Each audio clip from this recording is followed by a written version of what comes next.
Hey everybody, this is Rex Bear with Leak Project, youtube.com/clandestine Time Lord. I'd like to welcome our guest to the show this evening, Gill Broussard from planet7x.net. Now, Gill is an expert in Nibiru. He has researched Planet X, Wormwood, Nemesis, Planet 7X, whatever name you want to put to this heavenly body now, for years.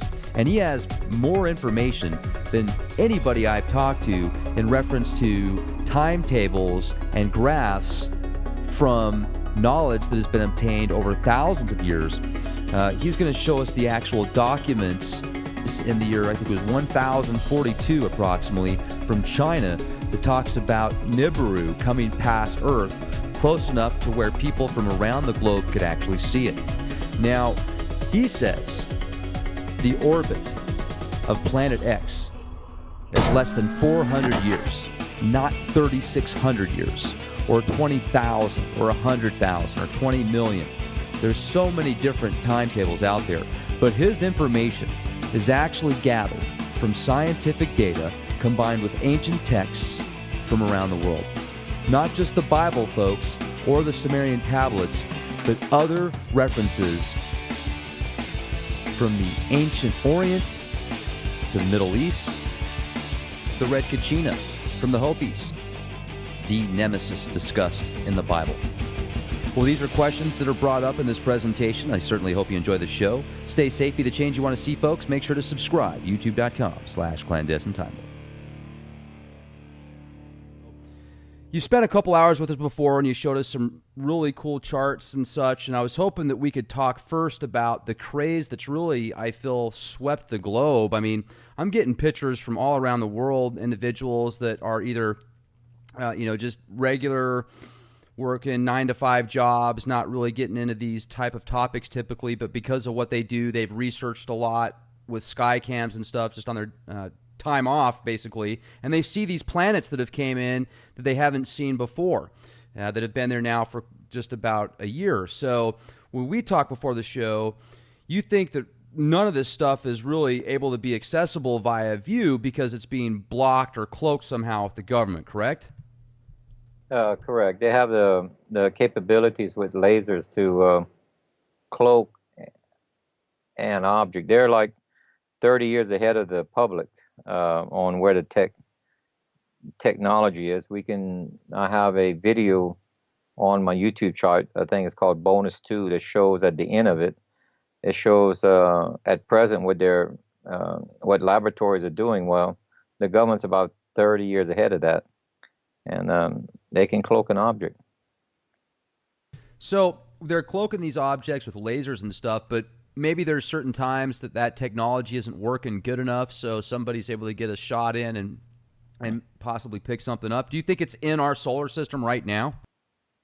Yes, without a doubt. Kepler's laws of planetary motion, and with our present knowledge of the model that the Chinese astronomers and the Korean and the Japanese astronomers gave us, it would take 16 years to reach the Earth if it was at the orbit of Neptune. It would take 16 years to reach us. So for it to arrive, I say, with the present effects that the Earth is having, I would say that it's no more than 5 years away, probably less than 2. It may even show up this next but as we need to pay attention each March and April that's coming up, and because that's its exit point. And this time, the biblical record says that it's going to be the worst time in all of Earth history. So that, since it only passed close to Earth 4 times in its past, the scriptural accounts is alluding to a very close passing of it again. So we should see it. Maybe I would think that they'd let us see it anywhere from 30 to 90 days out, but the internet will be down. People probably won't be texting each other or sending pictures. They have to have control over the people. And one of the ways they're going to do it, when you see a bail-in or a rationing of money, which is what a bail-in is, then they'll ration food and then they'll ration fuel. If you got those three rationed, you have the control over the masses. And so they're much easier to deal with because they're basically dependent upon the government to give them food. And that's where they'll start volunteering people with the chip system, as the Bible talks about. And some people choose to use a credit card type chip. But the best way to handle that is to listen to the Bible. It says on a Sabbath and a Jubilee to store up 1 year of food and basically supplies. Therefore, you won't have to be bothered by standing in line during terrorism and probably diseases of different types, and not have to deal with that type of ordeal that's fixing to come up. So you think that if you take the chip, you're just going to be given a fresh pass, basically like a golden ticket, and you can get through and food, access to other things, essentially, as long as you follow the playbook?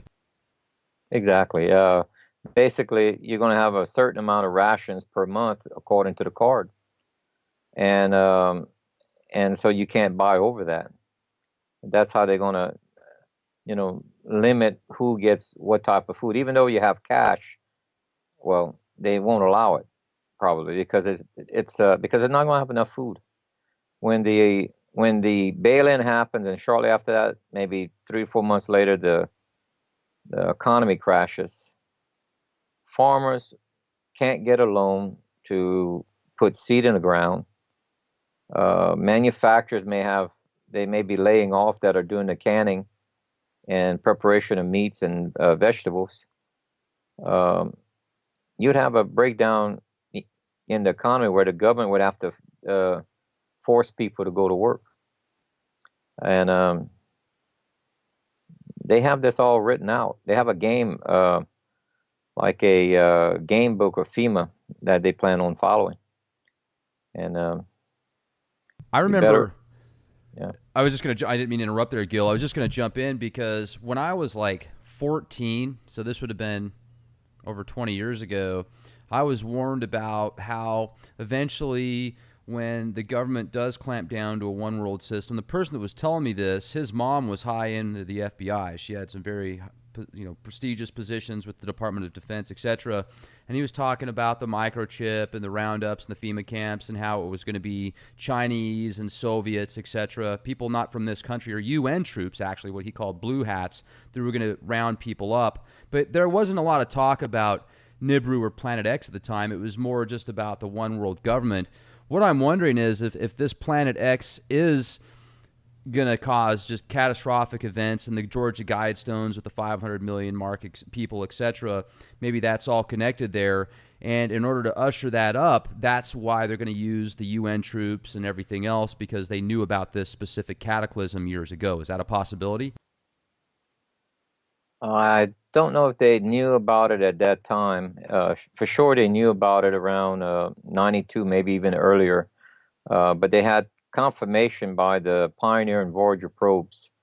If you turn on astronomy software and turn on where they went, and if you have the overlay of the Chinese on what their data shows, you can see how they triangulated the position of this object, and it's coming out of the constellation Sagittarius. That is actually south of the universe. And so they've been knowing about it since at least 1992. They had confirmation of it. And they've been preparing ever since. Now, I think we're within a couple of years, maybe this next year. Don't know. I don't have a crystal ball. I can't tell the future. I'm just saying that the signs that we're seeing on Earth tells me that this item has to be close. We're seeing the orbit of the moon on Saturn warped. We're seeing the orbit of our own moon stretched. It's called perturbations. That can only happen if you have an object that's fairly close. And put it this way: let's say if someone would say 16 years away. Well, if we have the effects of what we're seeing right now and it's 16 years away, I would hate to see it when it gets close, because it would be so severe that it doesn't have to pass close to us.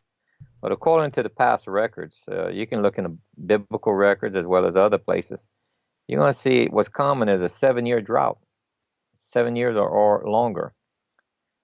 And you see that there's when it's mentioning double eclipse, that can't happen in the natural. That takes a third object to give you 2 eclipses in the same time period, because the moon is what causes a solar eclipse, and then the sun and earth is what causes the moon to have an eclipse. You can't have them both at the same time. It's automatically describing they had to have a larger object that give you 3 hours of darkness, because the moon can only give you 7.3 minutes of darkness before the earth will roll out of the shadow, and it only covers only just a handful of countries.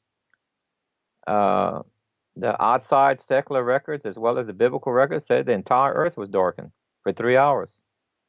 The moon can't do that. That's geometrically impossible. The math does not work out. You can't build a model on that. And it just, remember what science is pertaining to astronomy. If you can take misobserved phenomena, bring it into laboratory and show that it's repeatable, that's science. And we have not just proving out the Chinese models, but we've proved out 14 incidents in the biblical records and 5 secular where we believe that it's passed. And there's mathematical evidence and as well as the sequence of events that people didn't have the knowledge of to fake. They didn't have the physics down. They didn't know that it could do this that level of events in that particular sequence of patterns. It's impossible for them to fake this. That's why when you find something that's fake, you can usually find an error in it, either in the science, the math, or something. When we use the proper science, which is the physics model, instead of the astronomy model, we're getting something that works out. That's running an exact match. And that gives us great concern, because this object crosses Earth path twice, not once, twice. And it has roughly 150 to 152 day and separation between entry and exit. And the biblical records, which is a future event in Revelation, gives astounding information when you know how to process it on this next event. And have you been able to figure out how many days and nights it's going to be total on the round trip? You mean so if we were to take both, coming past us, you said it's going to come past us twice with the orbit. How many days total would that be where it would cause? Hold on. Okay. Yeah. The planet doesn't pass by us twice. Okay. It crosses Earth orbit twice. It's only by Earth one time, and that's in March, April event. The next, now it's on its way out. It's going out into deep space. 152 days later, Earth runs into the debris field of the second, wherever it came in at. Debris field that this thing going to leave behind will carry on for many years after. We will have sporadic meteor showers when we cross those 2 points again, multiple times in the future. But the most severe is the first 2 times that we cross. That's where the debris is either the largest or the most concentrated. Later on in years later, it gets lesser and smaller object, we hope. It's something that you can't exactly predict 100% on. And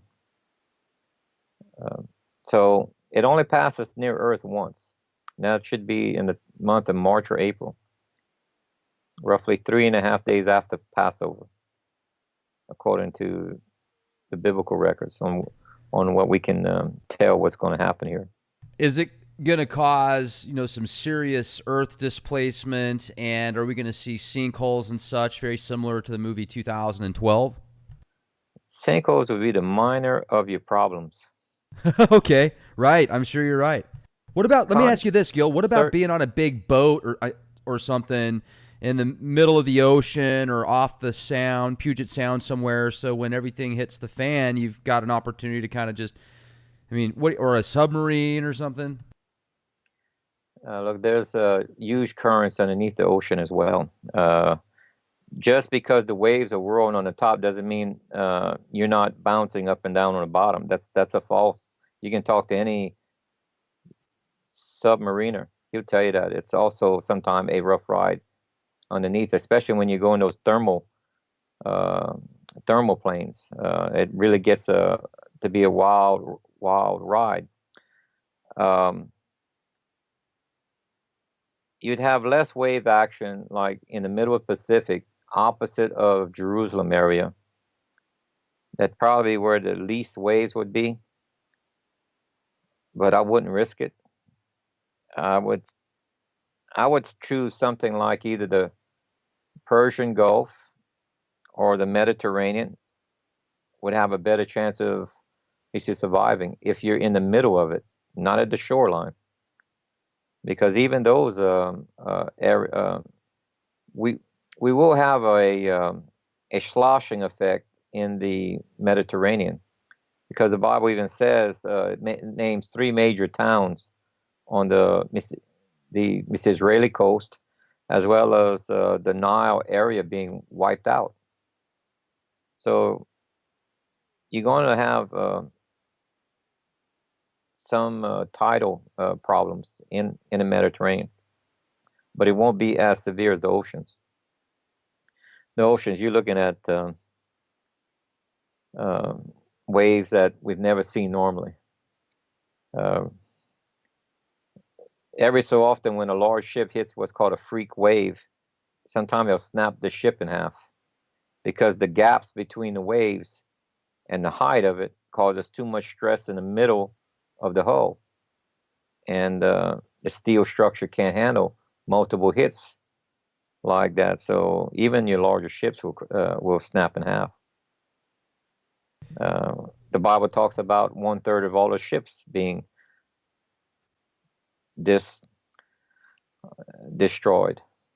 It talks about 1/3 of all of the trees and grass, and even the rivers and all of your fresh water above ground is going to be toxic. When meteors are made of material that can render fresh water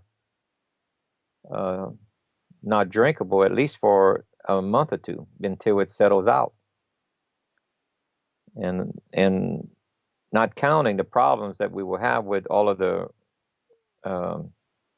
nuclear facilities not having fuel, or their cooling water, or their water in their rivers evacuate. Therefore, they don't. It only takes a few hours before a meltdown would start, and be completely melted down within 8 to 12 hours later. It doesn't take long. And then after that, it'll make hydrogen, and then the top will blow off, just like it did in Fukushima. Right. We're looking at and that ain't counting all of the majority of the volcanoes going off. That's not counting when the half of the Earth that's facing the plasma of this comet tail, that's like a constant EMP wave hitting that side of the Earth. Chances of any electronics working after that are slim to none. So you're looking at no possible way of drawing water out of the ground unless it's manual. And chances are your water wells that you dug, the pipes that you use to dig the well will be sheared because of the shifting of the crust we're brought back to the Stone Age, basically. And with most of the grass and trees burnt, you don't have any animals, hardly. Most of the animals are gone. And if the grass is gone, that meant a lot of the animals will starve to death. And so it says people will wish death for 5 months before death comes, which is the second event. 152 and 1/8 days later, there'll be a second meteor shower. That one will come from the nighttime side. The one in March is on the daytime side, after a 12-hour delay in Earth's rotation on March. There will be no rotational delay in the end of August or it's the beginning of September, depending on which month that it enters in. And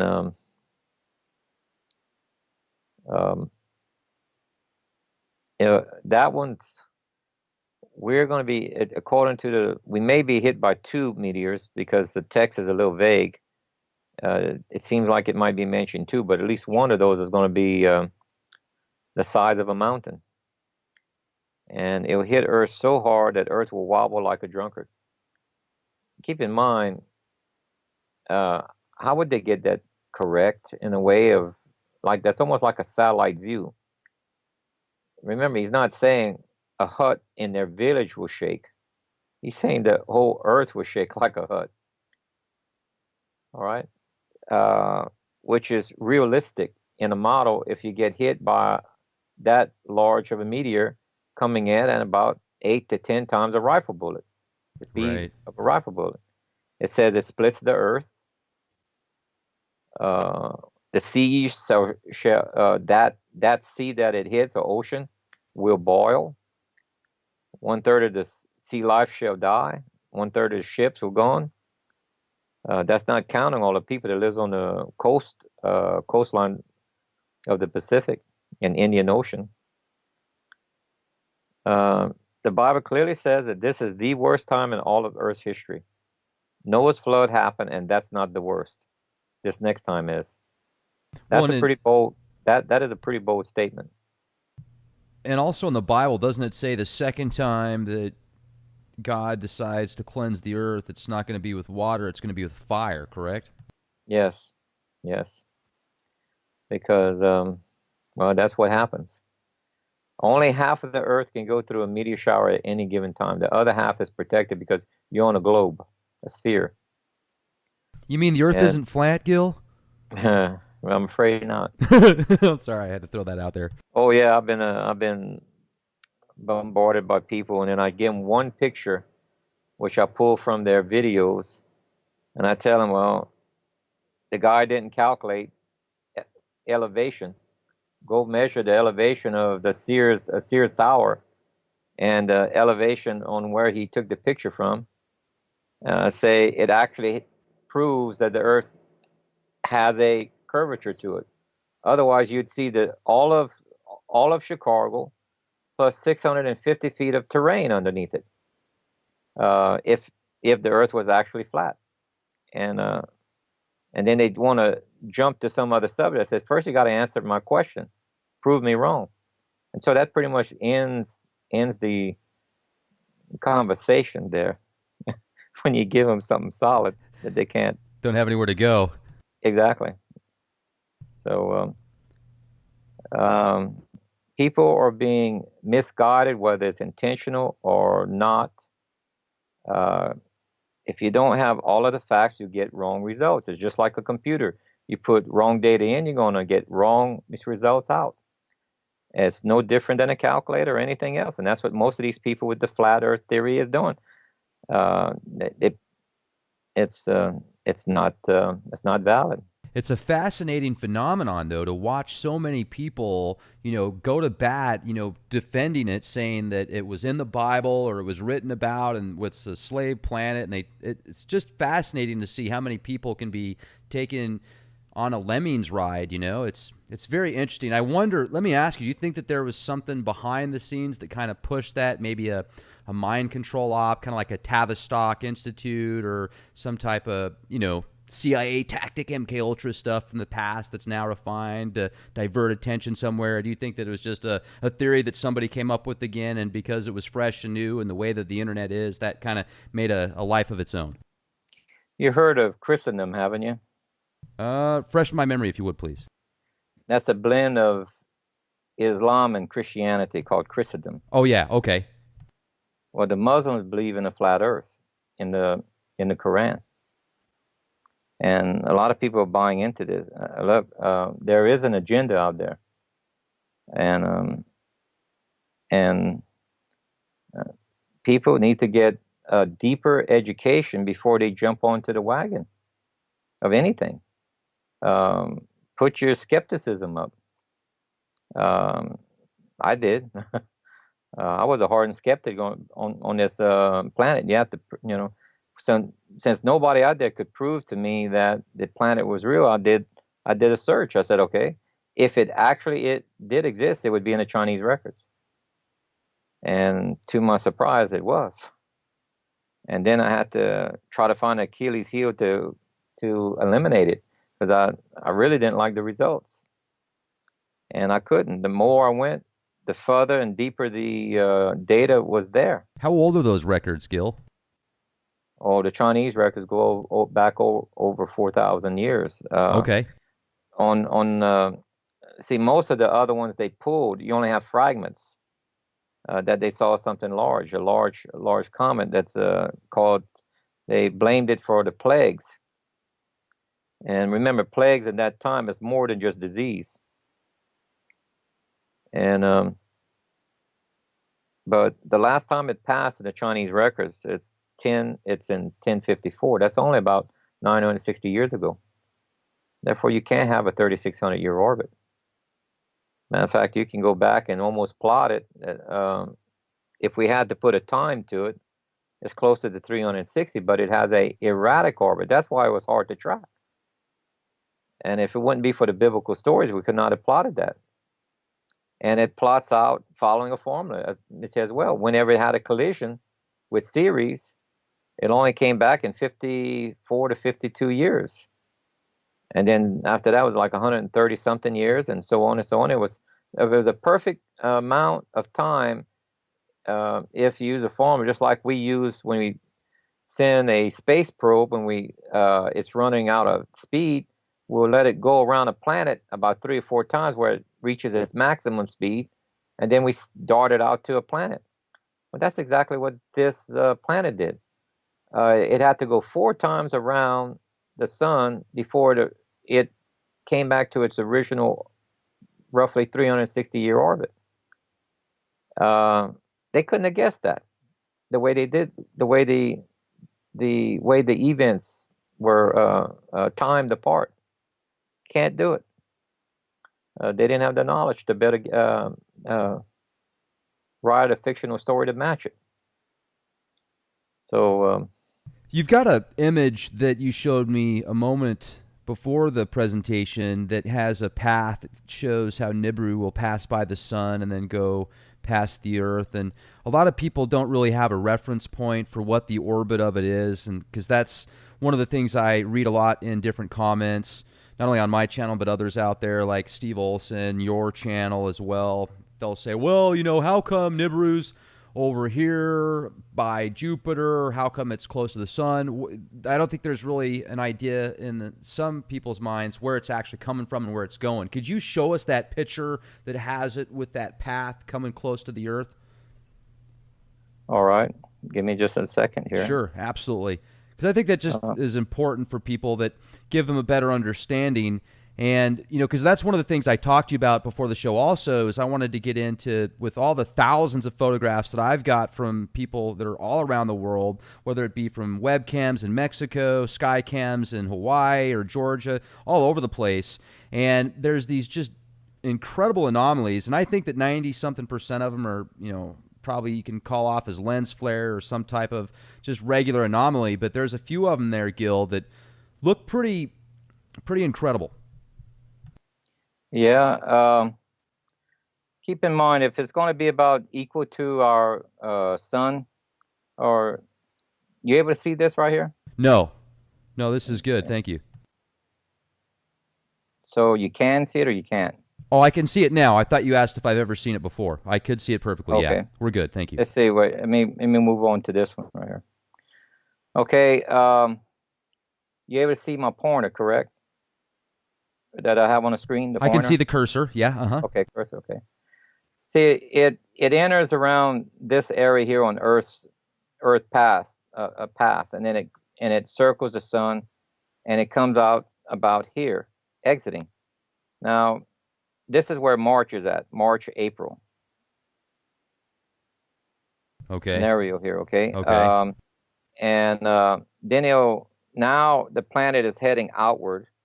So now Earth is gonna travel 150 days, which is 152 and a half, 152 and 1/8 days later. Now it runs into the debris field, which is left over. Okay, so every time Earth is going to come around here, around in these 2 months right here, there's going to be lingering debris that will rain on Earth a little bit. It shouldn't be as bad as these first two events, but it can be sizable. We just don't know. But it should get less and less. But these first two events are going to be some quite extreme events. And there's some people that says that they're reading the zodiac like September would be a day. See, this is March, April. September is exactly opposite of that. Whenever you're reading the zodiac, Virgo's over here, Okay. which is, you see, behind the sun whenever you're looking from September. That's why you can't see the stars because the sun is out. So that's why you have to turn to the zodiac charts to better see this from September. That is the occult version. It's 180 degrees out of sync with the Hebrew Mezorah, which is the Mezorah you use in March, and you look at the nighttime sky. Right here, the sun is opposite of the earth, and you can see Virgo in the nighttime sky. But if you go over here on September, well, the sun is in front of you before you can see Virgo. So you have to turn to charts and software. That's not the way the biblical writings teach us, and this is exactly the opposite, which is the occult.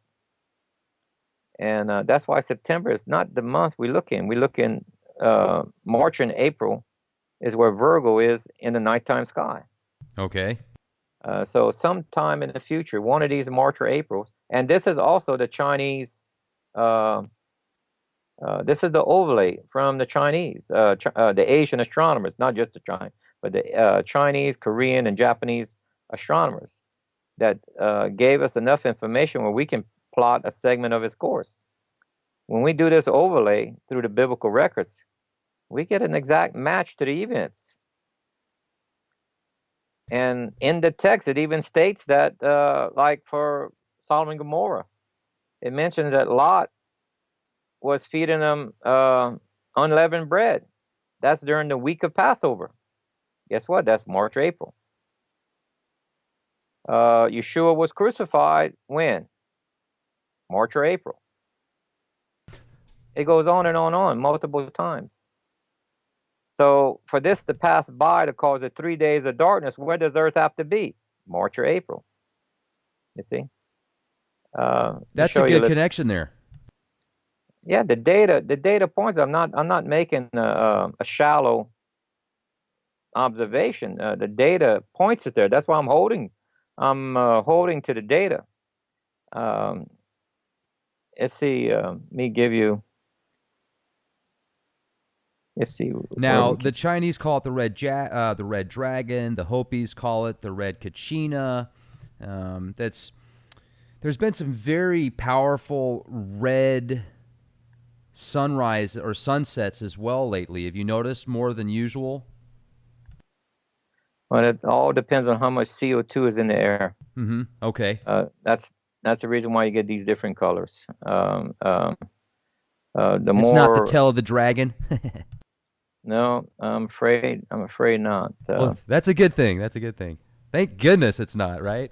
Yeah, yeah. But it will be one time in the future here that will be startling. Um, let me. I'm trying to find Yeshua's sacrifice here, which you see right here. Let me show you this here event.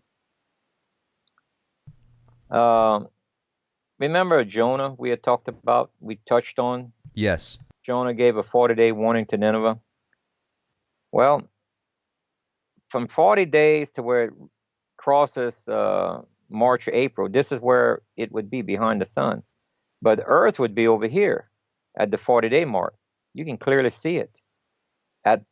And see, it had been Jonah is given his warning in February and in February March era, and you can clearly see the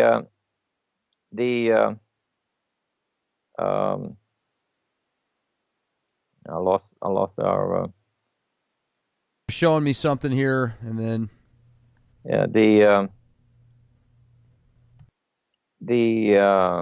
we have a clear view to see it when Jonah was looking at it at the 40-day mark. okay. Now, if you had an object, remember everything we're seeing in the sky pretty much is basically equal to the same size of the sun.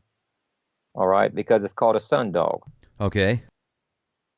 For it to be equal, remember the moon What and is the a sun are sundog? basically the sun and the moon is basically the same size visually to us. Okay. Okay.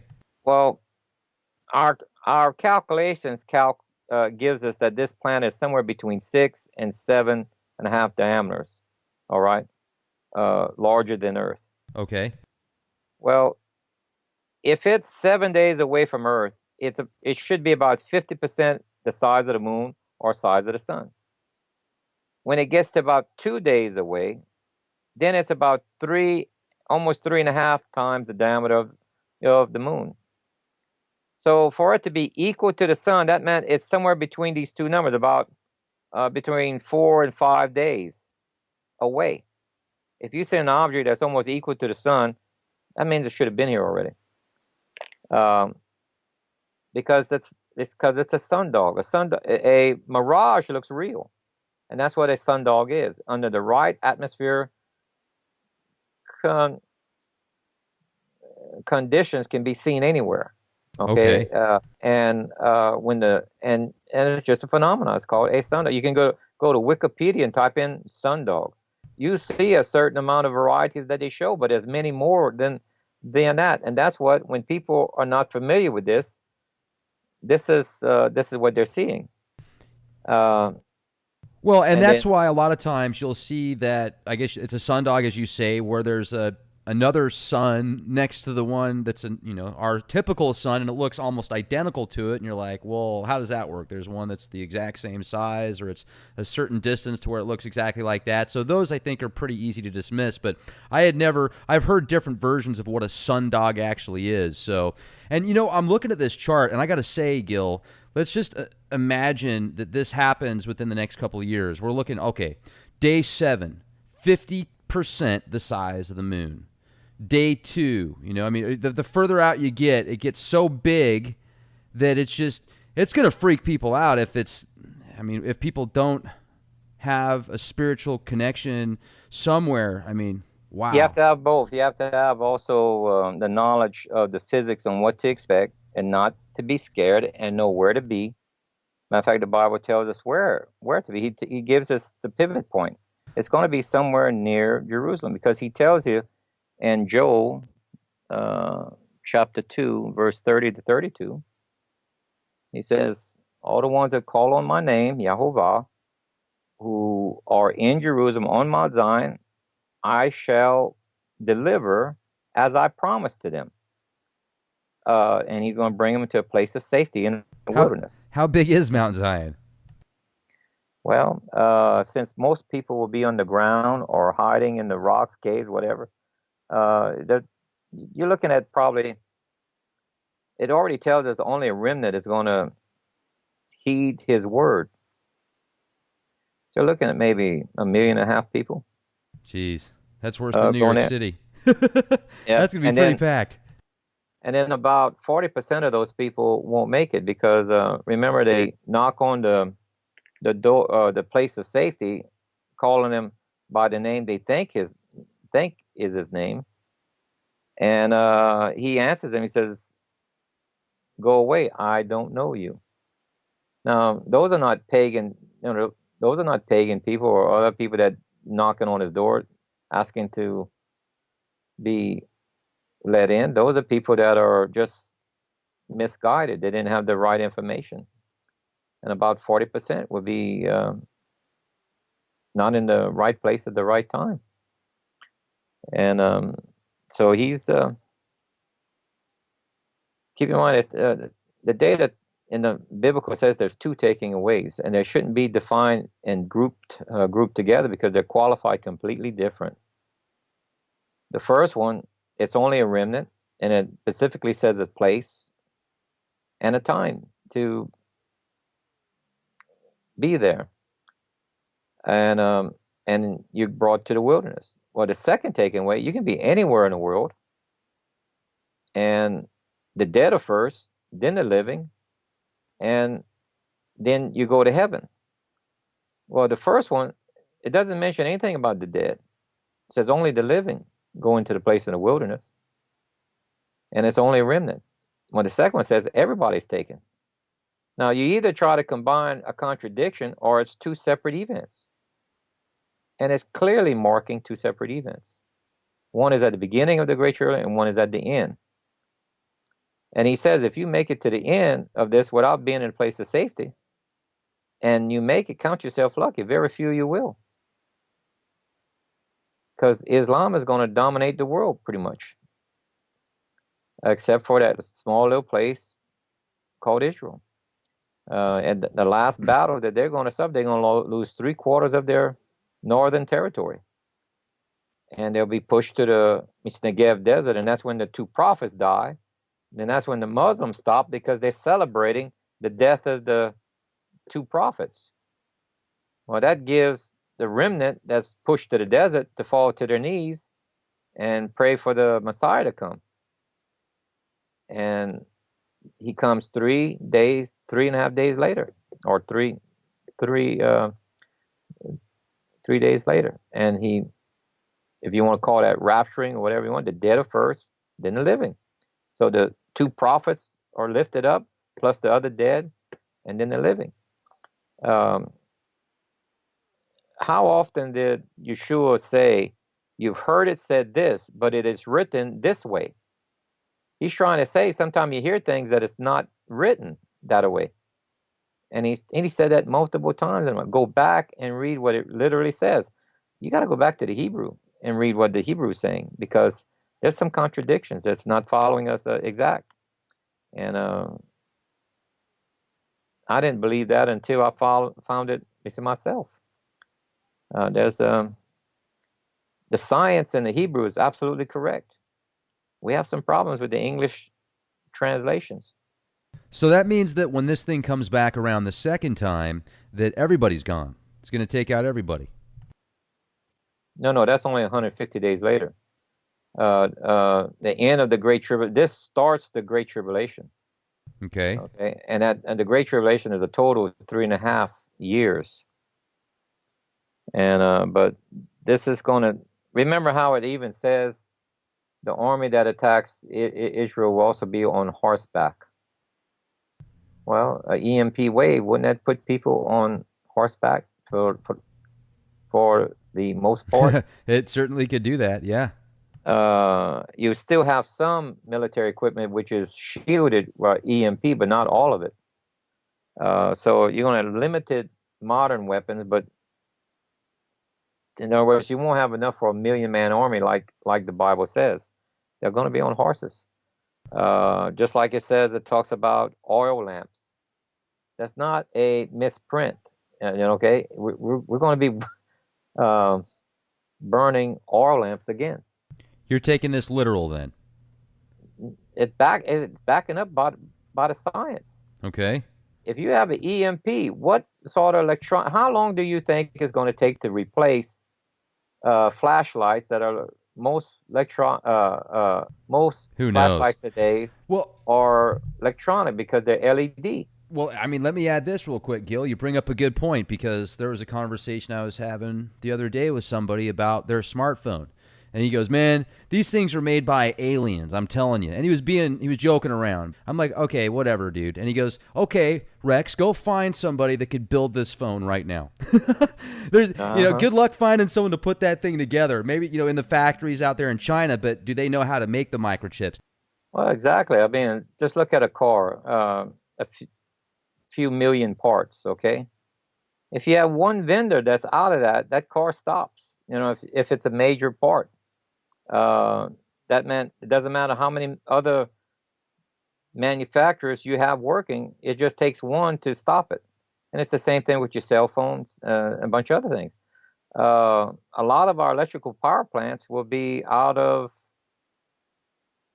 commission because of the electronics are going to be bad. And but Well, they won't be able to stay cold too because they've got to have a certain cooling system in order, or otherwise, like you said, they just blow up.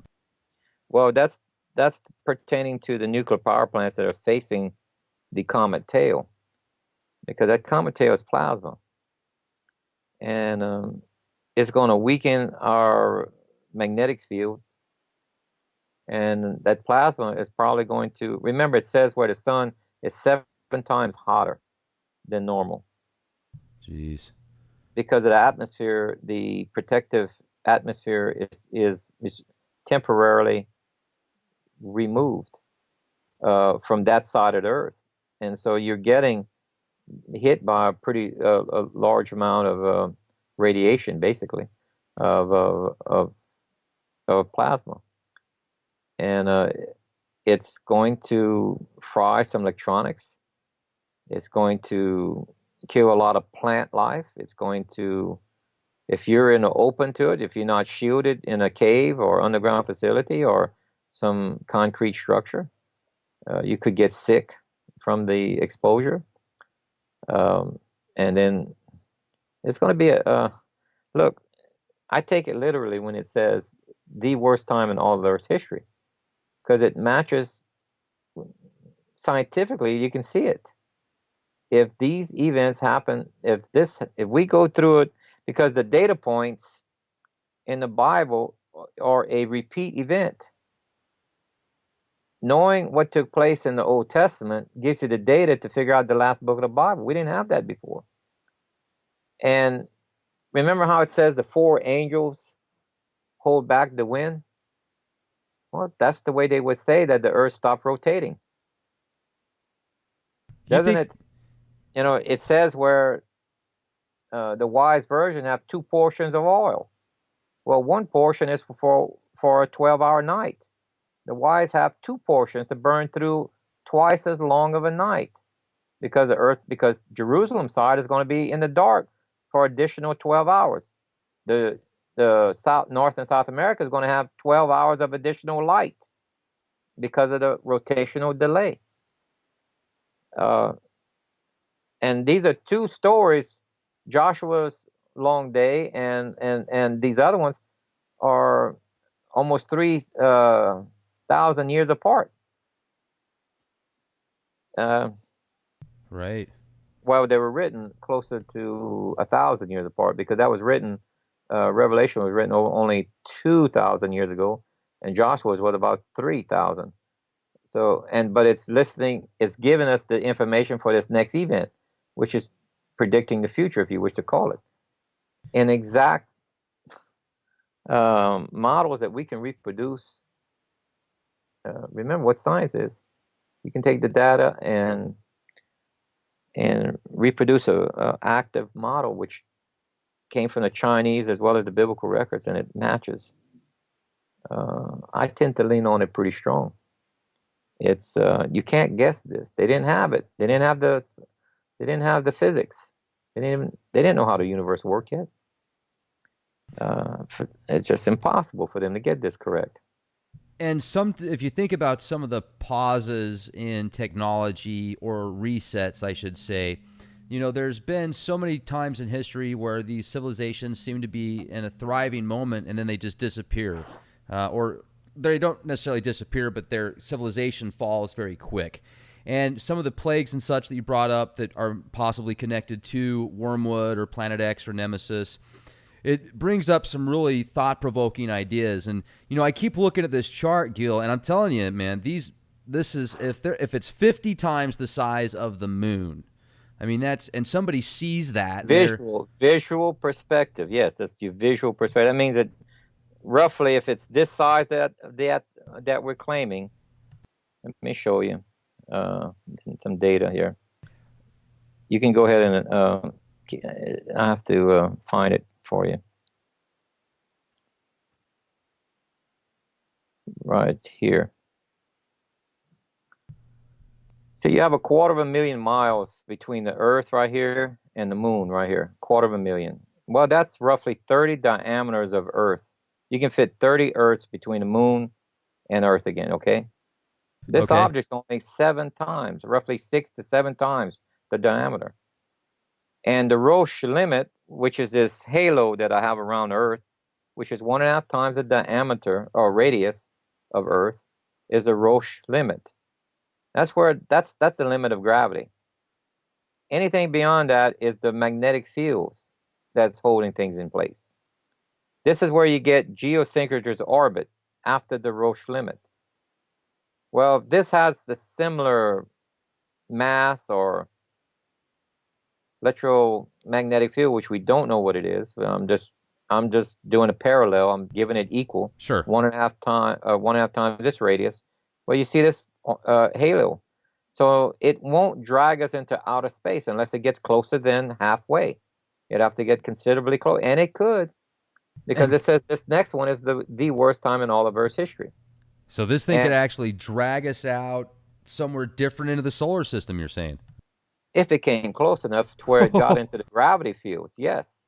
If the two gravity fields crossed long enough, yes, it could drag. Remember Hezekiah? No. When the shadow went backwards on Hezekiah. Well, this is what took place. It drug us slightly. Hold on. Let me get the data here for you. That'd be an interesting adventure, catching a ride with a giant planet. Now, there's also a lot of speculation that there's various moons that orbit several planets, and then the red Kachina, the planet 7X you call it, is this dwarf star. So is that the dwarf star, or is that like a planet itself? I think our books are going to have to be rewritten. I don't believe planets can be anything close to what a star is. It's not that they had enough gravitational pull and mass to ignite its own atmosphere. Okay. I don't believe a sun even works in that way. I think it works on a different method of plasma. Plasma comes into the north and south pole, and it radiates out from its axis of its center across these planets. And that's called the solar winds. So I just don't see that happening with a planet that just happens to have more mass. I think we have to. So I don't buy into this this brown dwarf theory because of, in light of what the physicists have come up with. And you think it's just one planet then? Yes, it may have a few moons, but there's no data to support that. But I have no answer for that 12th star on Leo, not until it shows up. It may have a small fragment of a moon that which might make up that 12th star for Leo. Now, you see, this drawing I have in front. This is Hezekiah. Okay. Uh-huh. All right. Well, this is where there's a discrepancy between the English and the Hebrew. The English says it was a sundial that went backwards 10 degrees. In the Hebrew, literally, it states that it went back on steps. Okay? Let's see if I can find it here. See, this is the King James going down Okay. in the dial of Azar, which people thought it was like a sundial, but right here in the Hebrew, stairs, it's steps right here, steps.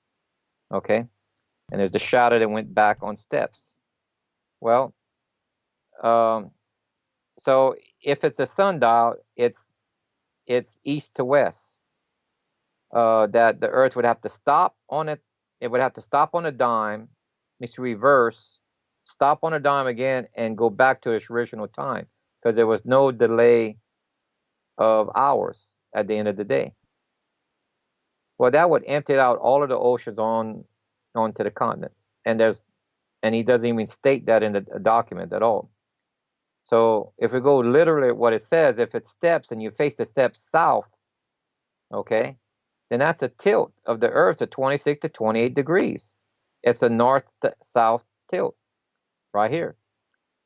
If you have shadow on the steps, which this you can tell the seasons on where the shadow is on the steps, okay, and you can go 10 steps, and guess what? That gives you 26 to 28 degree tilt. We can prove that Earth tilted between 3 to 4 times in its past of this exact amount.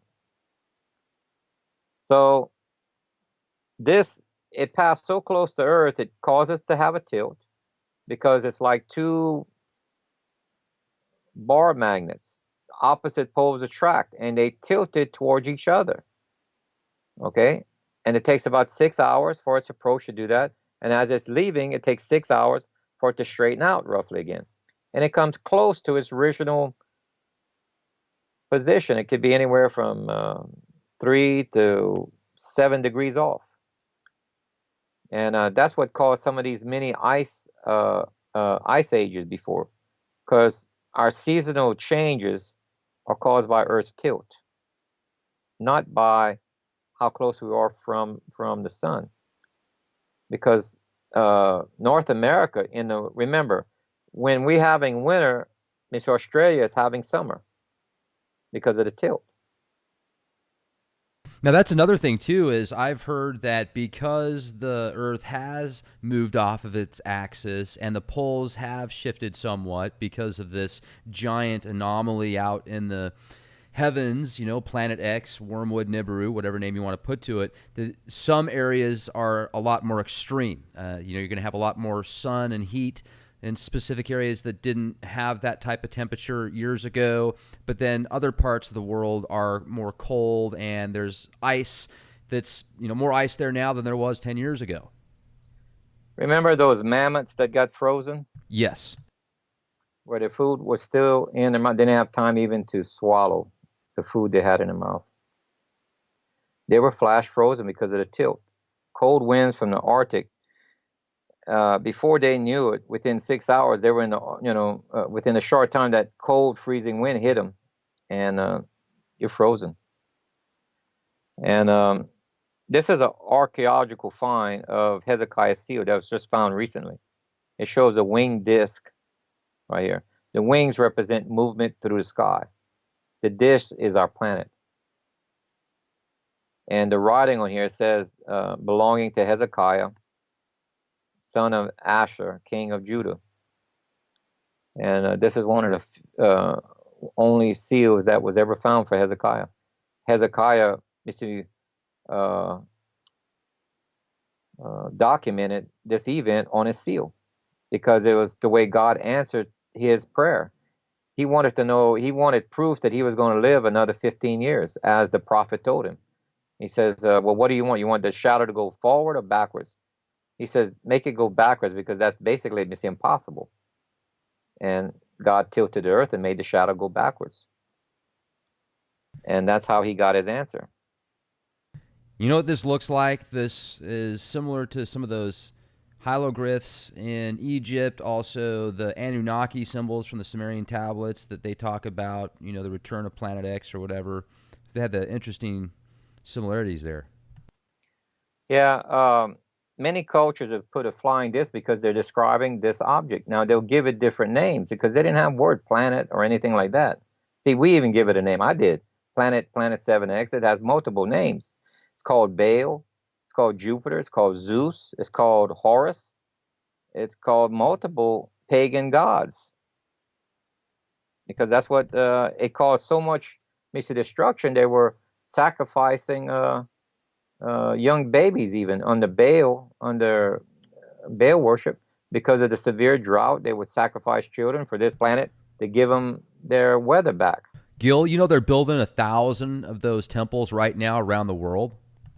Yep. You think there's a connection there? Yeah. The adversaries are the one, the fallen angels are, the Bible calls them, Elohim does not mean God, it means authority figure. Okay, it says these are the authority figures that's put on. They're the ones pulling the strings behind the scenes, and they're going to try, from what I understand. Remember, Von Braun of NASA told his secretary great details on what they were going to do in the future, and one of them is that they were going to mimic alien, crafts coming down as being friendly, giving us high-tech stuff. And that was one of the things that they were going to try to fool the public with. And he was letting his secretary know about this. You see this view right here that I have here on the screen? Yes. See, this planet can either pass to the right or to the left of Earth. See, if this planet would have passed to the right of Earth, then Earth would have also tilted, but also go through the meteor shower, the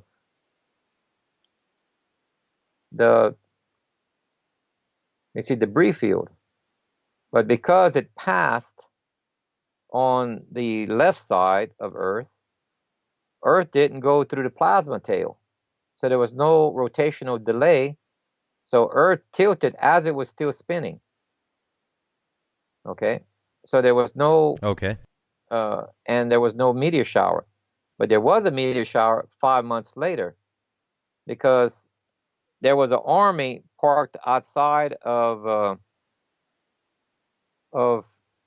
Jerusalem, ready to invade, and Hezekiah was worried about his own life also at the time, and he put up a bunch of defenses. Well, the king of the Assyrians marched his army there. I think it was 185,000 soldiers. And they went to sleep to get up the following morning to go to battle. When the king woke up the following morning, all of his soldiers were dead. And there's some other outside documents I have in here, right here, I have it written, where some writers had figured it was fire from heaven that had killed him. So 5 months later is where Earth passes through the second meteor shower. Jeez. So it wiped out that army. The timing here is incredible. Only God can create the timing. So... What's your thought on Zecharia Sitchin and the Anunnaki? I'm not cutting down the man in any kind of way, but I'm looking for hard data. He has stories coming from the clay tablets, but there's no way of substantiating the claim with hard data. The Chinese gives us orbital path of it. It says where it was in the sky, exact time, dates, and places. What's the name of those documents, Gill? All right.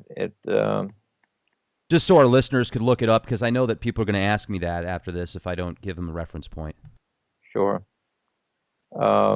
It's one of the main one is the evaluation of Eastern and Western records of the supernova of 1054, and there are some other ones that are free. Let me see. Let me get this up here. I appreciate this. I know our audience will as well, so thank you. Way at the beginning here, so okay, here it is. This is the one that I was able to plot, and it's called the Reevaluation of Eastern Western Records of Supernova of 1054 from the Dublin Institute of Advanced Studies. Then there's this one right here, the Chinese guest star. This is what the Chinese called it. They also called it a fiery dragon, you see, of old, but it's called a guest star. And the Crab Nebula by Ho Ping Yang, or Yok, whatever his name. And this is out of the New York Public Library. This article came before the other one, but they're almost identical. And that's cool. I appreciate you showing that to us. This will give a lot of people an option now to look into that. So that's fascinating. I'm going to do more research on that as well. You see, like right here, this is that first one I showed you. That paper, it shows you the Chinese above it. It shows the interpretation behind it. And when you take this, and it gives you, see, I converted what a Chinese inch was, okay, compared to Miss Imperial. And they measure things from the length of an arm, holding a ruler out, eyeing it, okay? So they said from this star right here, which is in Taurus, okay, 9.18 inches. So I can do this on a star chart because we know visually how many degrees stars are apart. So I can tell from there's already known data at the length of a person's arm what that would look like as far as inches. So I drew a circle here, and this object has to be on the ecliptic. You see this line that goes around. For it to cross Earth pathwise, has to be on the ecliptic. They saw this when the sun was just rising. It was just in front. It had a tail, so it was right here, right at the point right here, and they give the exact measurement. But when I go through all of the records and look at, see, I show looking down at from the polar north of the universe, which is okay. It's called Nadar. You're looking down at the solar system. That's what this here view is. Along with the orbit, it shows where the object was at the time, and then this view right here is where it looked like on the sky. Following the Chinese, and we went through all of the records, and it gives us a segment of its course. And it was just absolutely, it's astounding. For you to see an object 13 months coming in without a telescope and 13 months leaving, that has to be an extremely large object. That's over a year coming in and over a year leaving.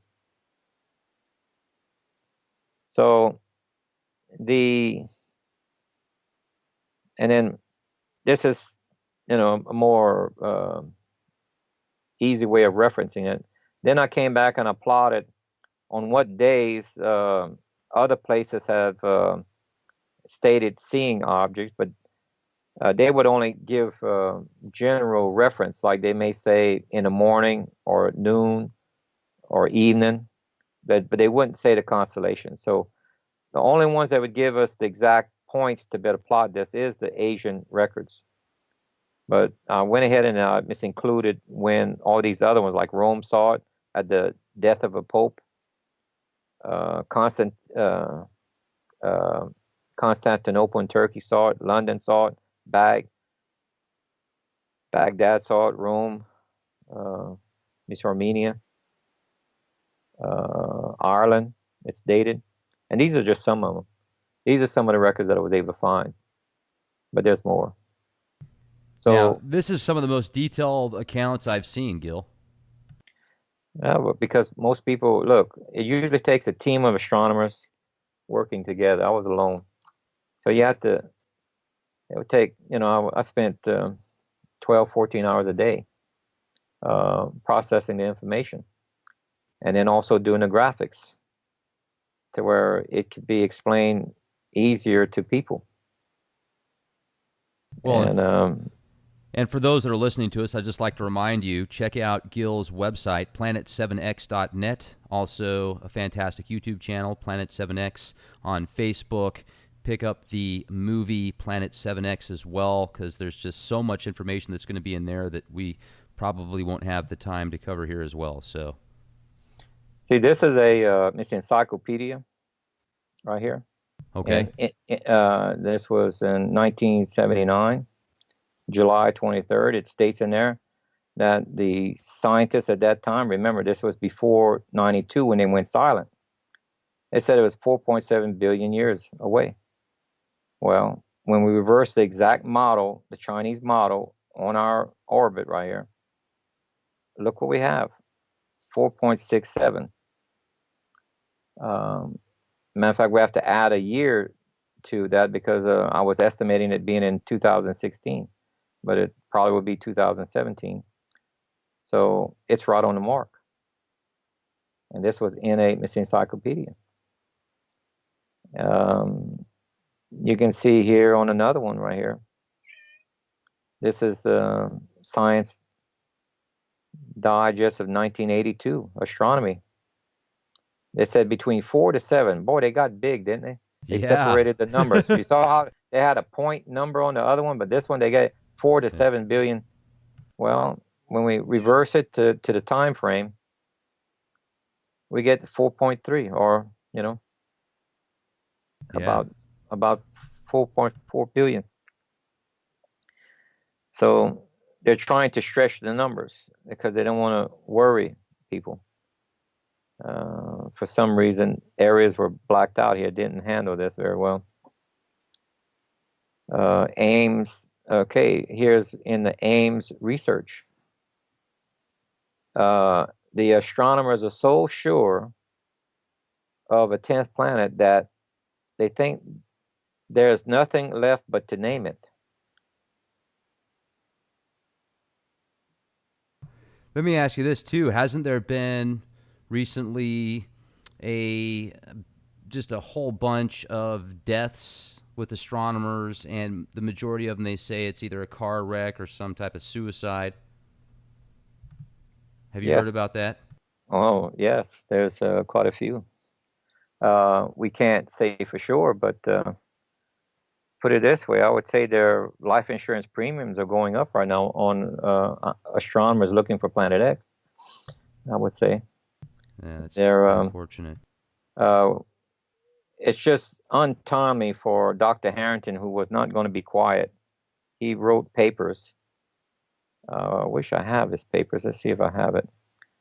Someone's out there quoting him absolutely wrong just to make people think that it's the 3600 year. In his actual reports, he actually states, I think it's 1,019 years, I think it is. Okay. Let's see right here. This is the actual off his paper. Now, I give you the article right here, the number to look at, the date. Uh-huh. He did this in 1988. He died in 1993. Okay, he's given an estimate here, okay, because he hasn't spotted it yet. But according to the perpedations and everything, he's saying it's 1,019 years, not the 3,600 years that some people are claiming that Dr. Harrington said. He didn't say that. He never did. And he also says he roughly thinks it might be 4 to 6 times Earth's mass. So just saying a lot of the same stuff you're hitting on. Yeah, I'm just a slightly larger, but since we don't know what material it's made out of, remember this object collided with Ceres and it destroyed a planet, and yet it survived to come back multiple times after that. That has to be either a steel object or something very close to that is very large. Remember in the Bible it talks about a very unusual incident that I cannot explain. It talks about a this guy was cutting. He borrowed an axe to cut down a tree by a lake, and as he was cutting, the axe head loosened and it went into the lake. And then the prophet was there. He said, "Man, what I'm going to, this farmer was asking, like, what I'm going to do? I've lost this man's axe head." And the prophet said, "Watch, look." And the steel axe head floated a short while later. Now, I can't find the timing of this, but if, let's say this object is that dense, that it's metal, that the magnetic pull might be larger than what we'd expect. Well, what it did to the steel, it made it almost buoyant, with less weight. It would be a very spooky event if all the sunken ships were buoyant at one time and come to the surface whenever this planet passes. That would freak out some people. Yeah, are people going to turn into like zombies, such as what you see on TV, possibly because of the difference with the electromagnetic fields? Have you heard of that theory? No, there'd probably be more violence, yes, but no, not exact. No, I'm not Okay. into the. Remember how The zombie apocalypse. Yeah. Remember, humankind has lived through this before in the past. Just that this time is going to be worse, and most people lost basic skills. They don't know how to butcher an animal from the field and cook it from scratch, or pick herbs, or survive off the land under difficult conditions. They're totally dependent on someone making it for them. So unless these people are in the right place at the right time, as the Bible says to be, they have very little chance. There's going to be a large population decrease. It's happened in the past.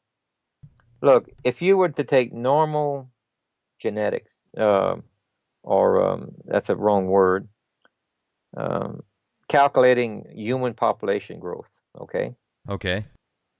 We have equal to about 7 billion people right now, and if you reverse that, okay, and if you reverse that model to figure out how many people there would be,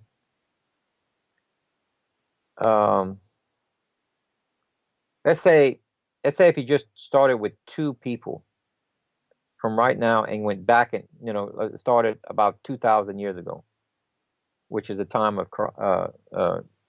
Yeshua, you'd have trillions of people today with just normal, numbers, not exaggerated numbers, trillions. We had to have massive amount of plagues, deaths, meteor showers, something that was taking place. Wars don't calculate for that, not to that extent. So, Right. So Earth, remember the Dark Ages? Oh yeah. This object passed twice to our unit. It didn't come close to Earth now. Remember, it only came close to Earth 3 to 4 times. But the other times that it came through our solar system, Earth is in a different month. And we may get a meteor shower 2 to 3 to 4 months later. Just like this picture right here. Let's see here. Where there's a painting that shows fire from heaven coming down, and it's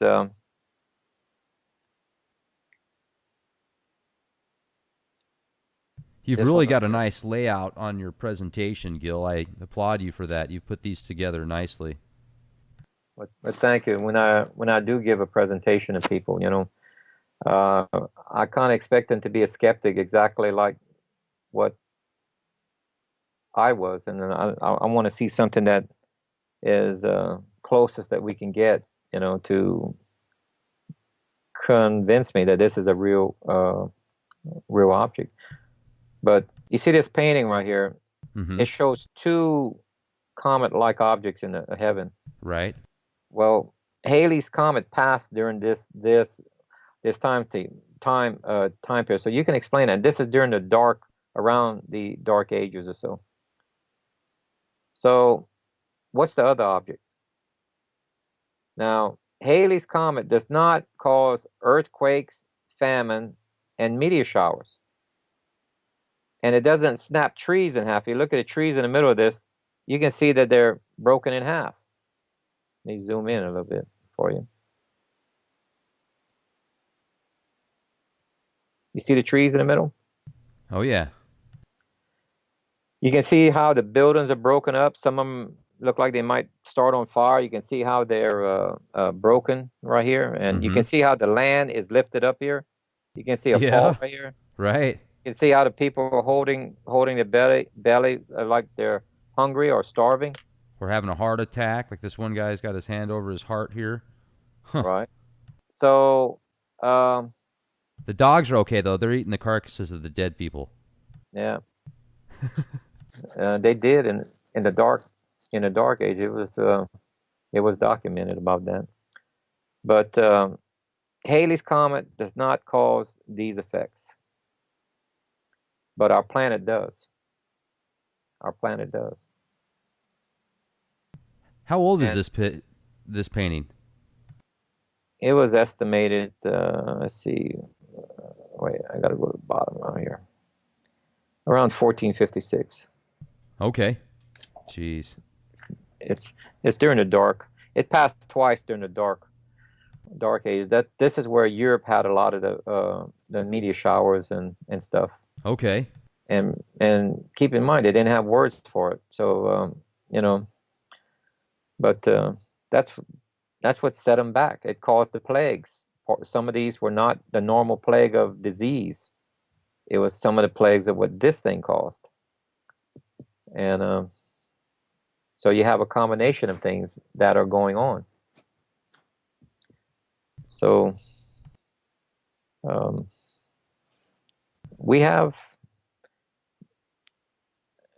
there is data. It's whether or not we choose to look at it as data. People tend to write off the ancient people as very not as intelligent, or I think we don't give them enough credit for the past. They had enough knowledge to know what was coming even at certain time. Remember, there's certain civilizations around Turkey that went underground. This entire town went underground. They built cities underground. That's right. Well, a meteor shower would drive people underground. And this is a chart that I use for Revelation. This lower section is seal 6. If you follow the seals, that talks about what's going to happen right down here. And it says that 5 months later, seal 7, that's this one, where wormwood, a large meteor, is going to hit Earth, where Earth wobbles like a drunkard. In Isaiah right here, are you able to read that? Yes, the Earth is broken up. Uh-huh. Uh-huh. Okay. This is because this large meteor is hitting us, and this is where he says the Earth is broken up, the Earth is split, the Earth is violently shaken, the Earth reels like a drunkard, it sways like a hut in the wind. Wouldn't that be an accurate description from space, looking at Earth being hit? If it was hit by a fiery mountain? I mean, that's pretty intense. Now, if you read, is it this one? I think it's this one right here. No, let's throw it down. Let's see what it says.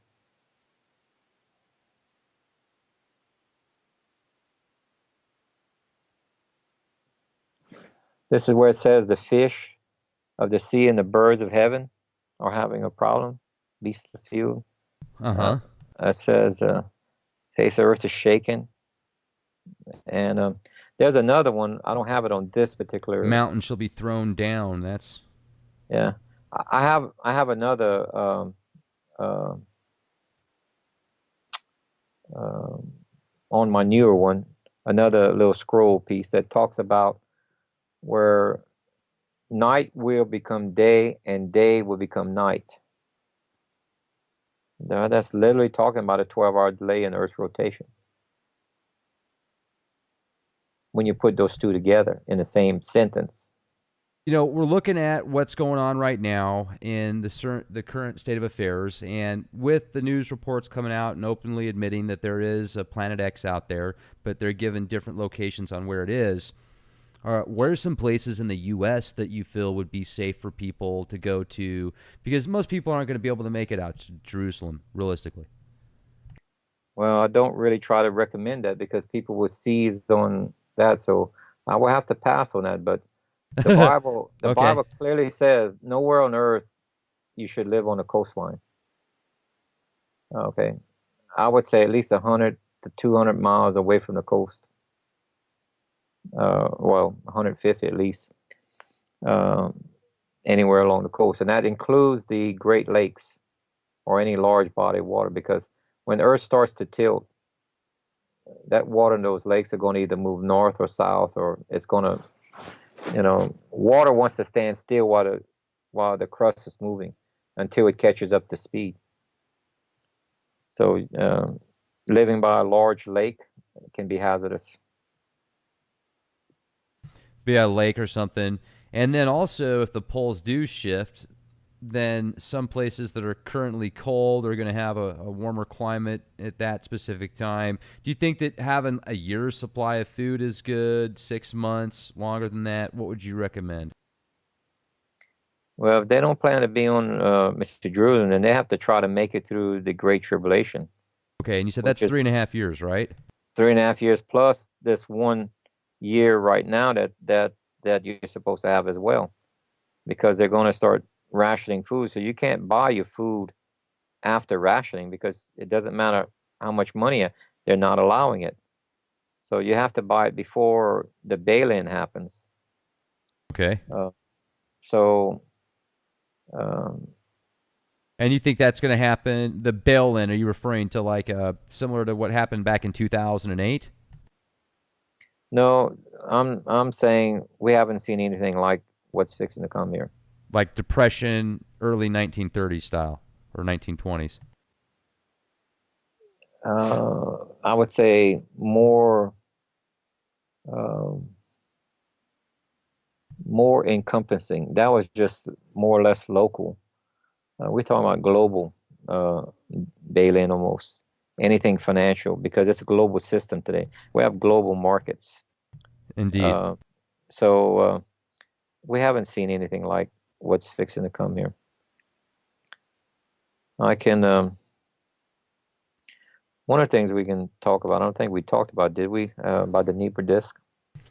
No. No, this is new to me.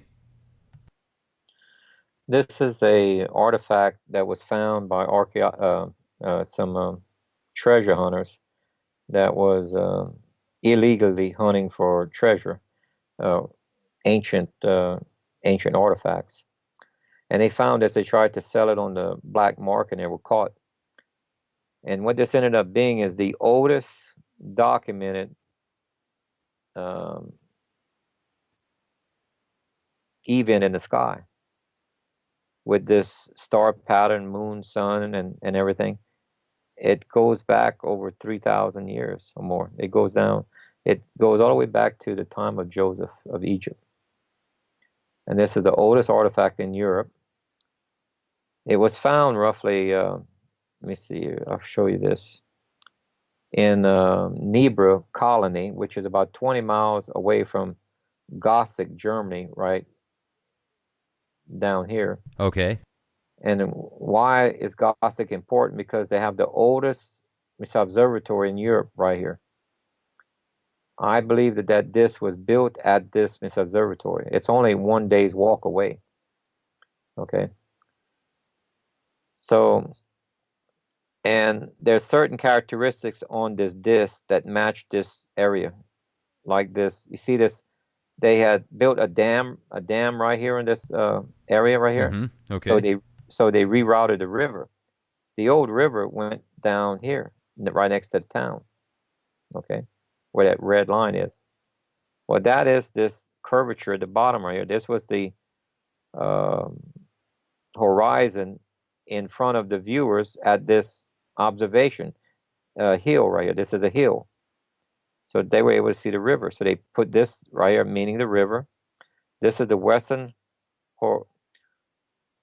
horizon here. And this is the eastern. And then what they did right here is they put these dots on this bronze plate representing the constellations and planets. Well, right here is Gemini. Right here is Capricorn. And here's an easy one to spot, which is the Seven Sisters, which is called Pleiades. And then this is the constellation Orion. Well, this is the sun. You can't see stars out if the sun's out unless it's in an eclipse mode. But the problem with that is the experts fail to miss that it shows the moon in a crescent shape. The experts saying that this is a normal eclipse. It takes a full moon, a new moon, which is totally darkened, to cover and darken the sun. You cannot use a crescent shape, because keep in mind that the illuminated side has to face the sun. This moon is facing the wrong direction. The illuminated side has to be flipped over. So that tells you it's either to the right or to the left of the sun. It's not in front of it for you to have a crescent shape. And that changes the date that this is referencing to. From, I think, a 6 day is what they estimated. Actually, it's 22 and a half days later. So they're looking at the wrong time frame according to the crescent. And so when you correctly determine this, you end up getting an exact date because of these planets right in here. They're like a Swiss watch, and that gives you this date right in here. Let's see if I have it here. Right here, there it is. The software gives us a date of April 6, 1810 BCE.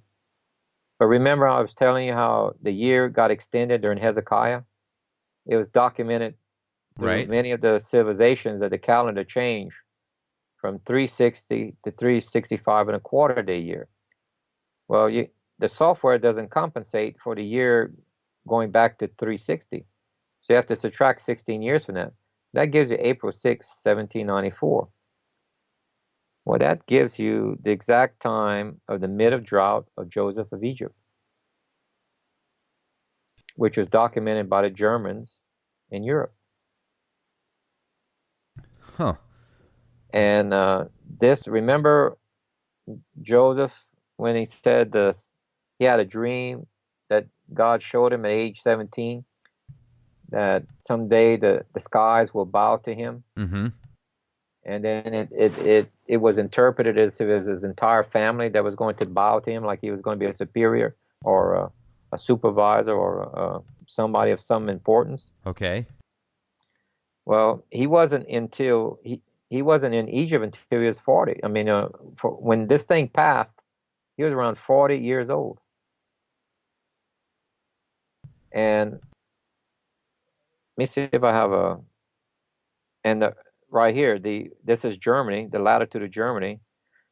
For Germany to see this constellation right here,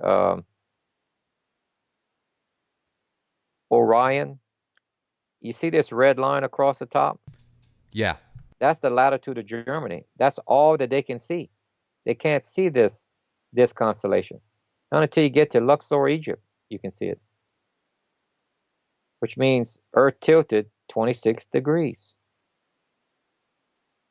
And so Joseph, during the nighttime sky, he tilted 26 degrees. And what did it look to him? Like the skies bowed to him, literally. His dream at age 17 came true at age 40. And that was mid of the 7-year drought. You had 3.5-year drought coming in and 3.5-year drought as it was leaving. Huh. That's an interesting chart that you've got there. Now, yeah, that's what I was talking about earlier, what I brought up. That specific symbol right there in the center looks kind of like what you were showing us earlier in the presentation. Well, you see how this disc right here is in the middle of horns? Oh, yeah. Well, let me show you the relationship to that. Here's Taurus. This planet is in Taurus. Okay, and then it's got the horns. During the time, that's what they were showing. Okay. Because they had their own constellation markers as well.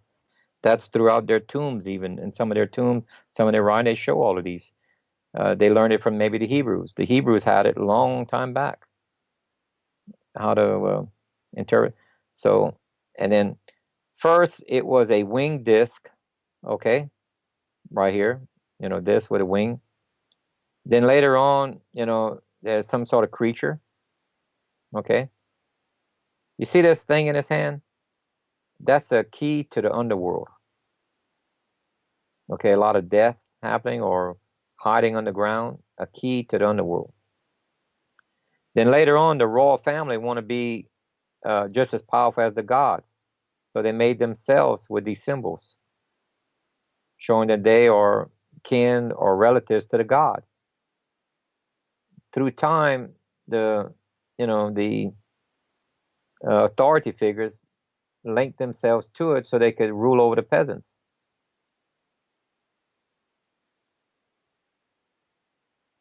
As they're doing today.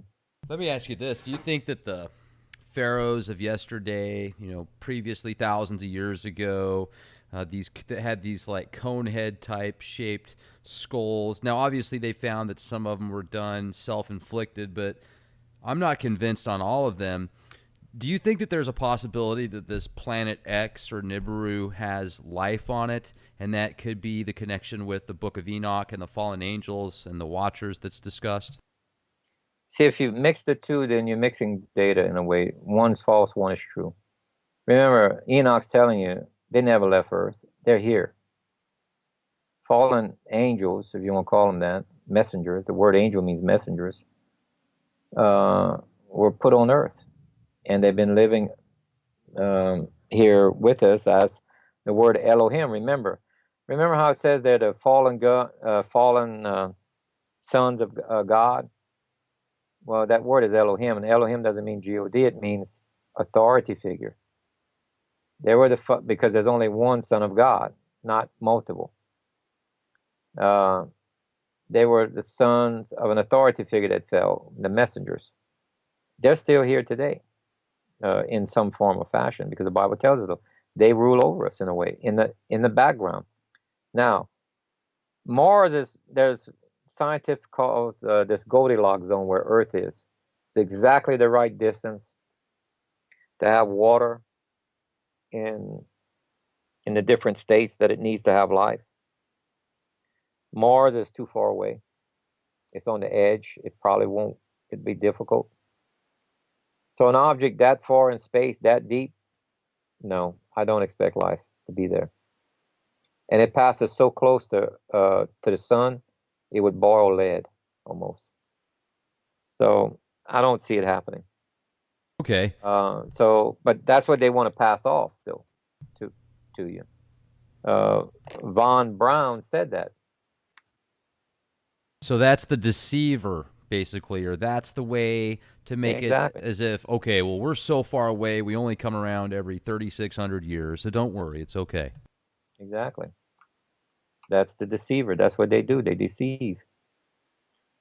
Remember, I was showing you these right here. Mm-hmm. Aren't they deceiving the public right there, that they're relatives to this mighty uh, uh, object. The pharaohs and the queens were saying that they're basically a relative to the that they came from this planet and that they're the chosen ones.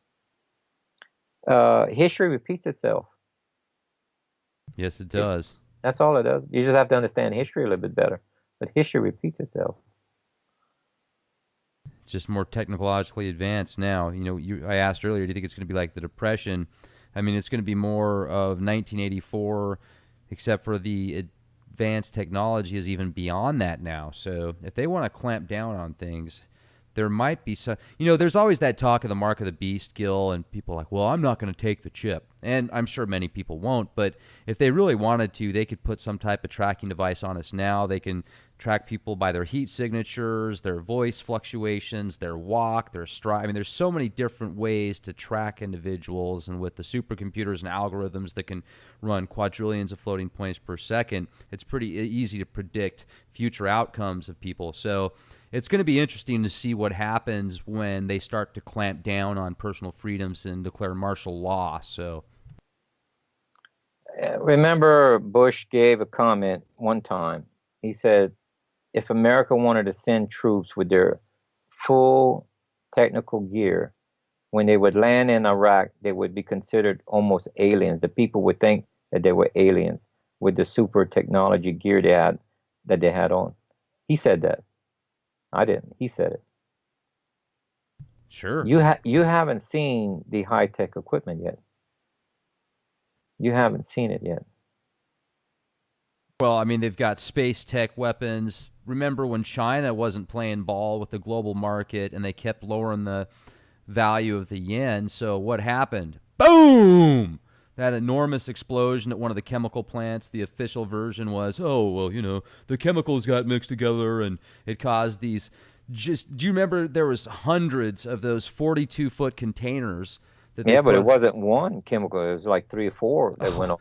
Well, it better have been 3 or 4 million. I mean, that was like nuclear or something. I don't know about nuclear, but they had a lot of speculation that it was some of that new space tech weaponry called the Rod of God that uses these directed energy weapons from space.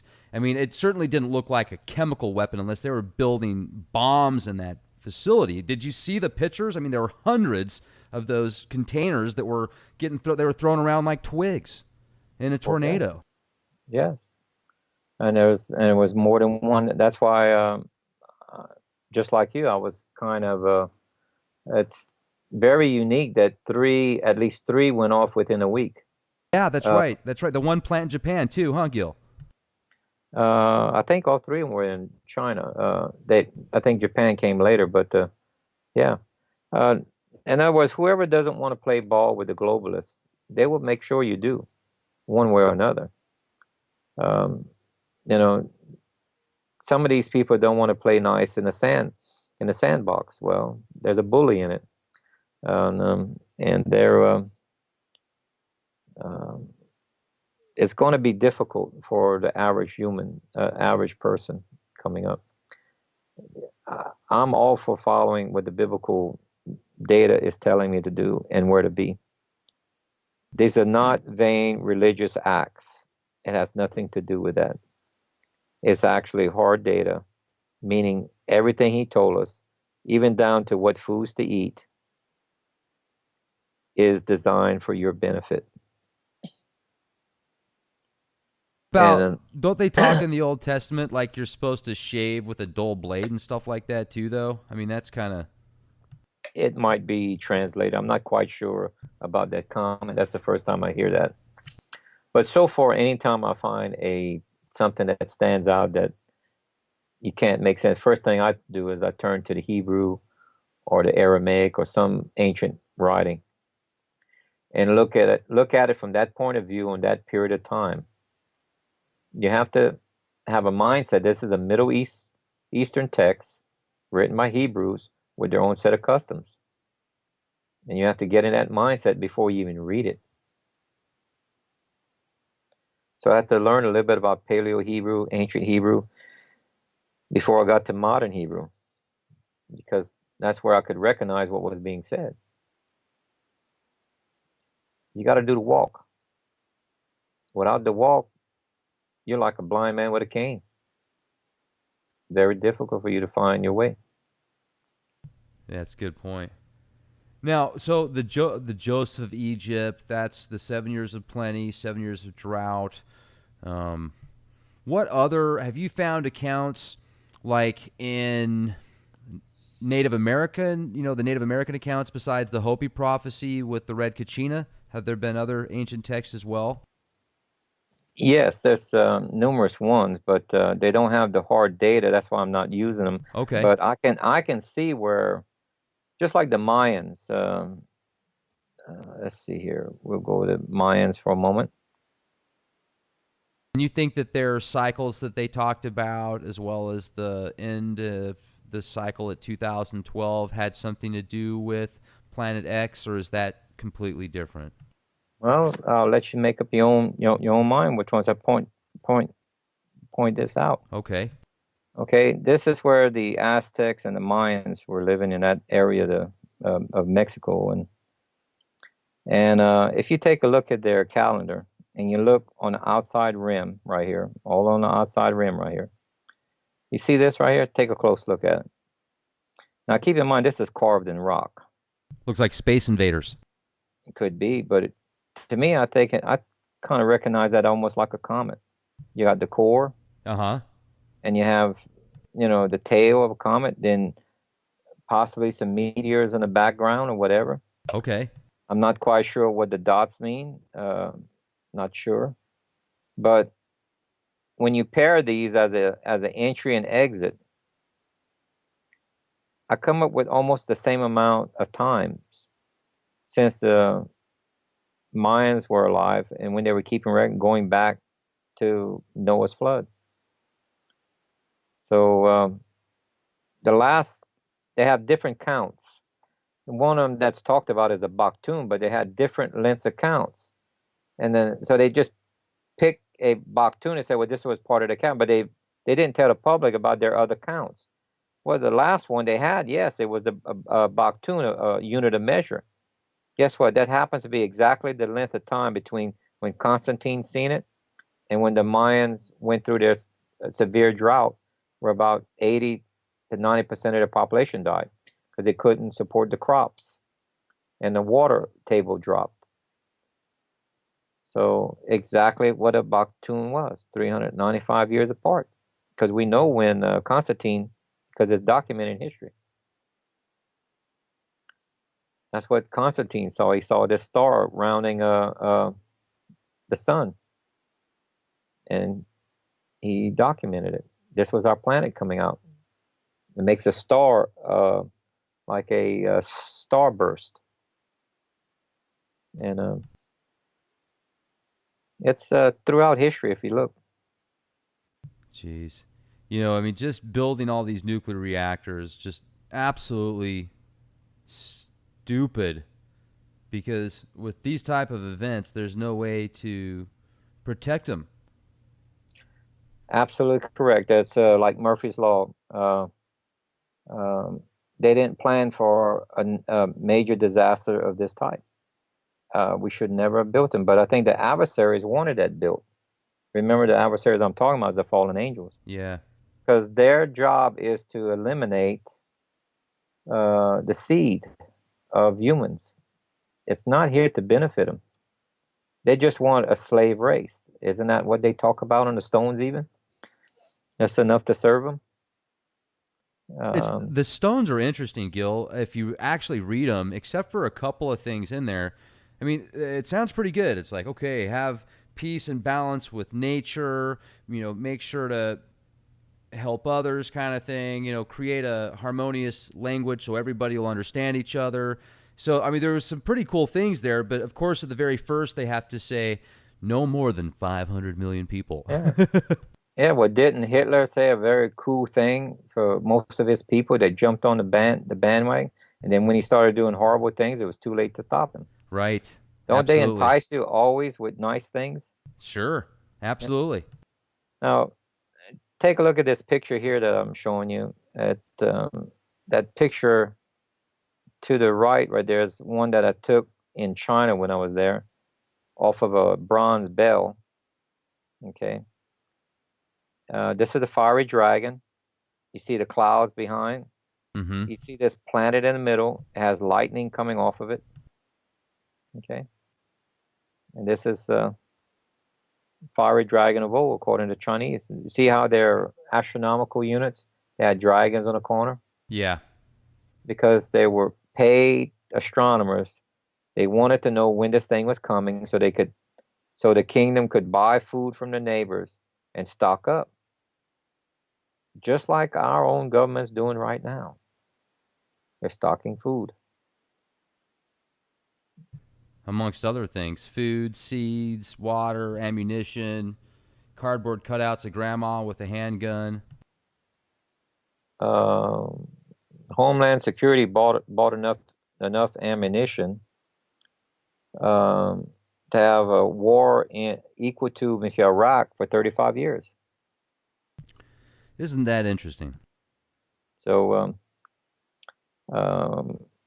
I guess they just want to have it in case, Oh, yeah. I mean, they didn't have anything else to spend the money on, so I figured buying that much ammunition would be a good idea. Yep. Looks like the Predator with the tail, that one dragon picture you got there.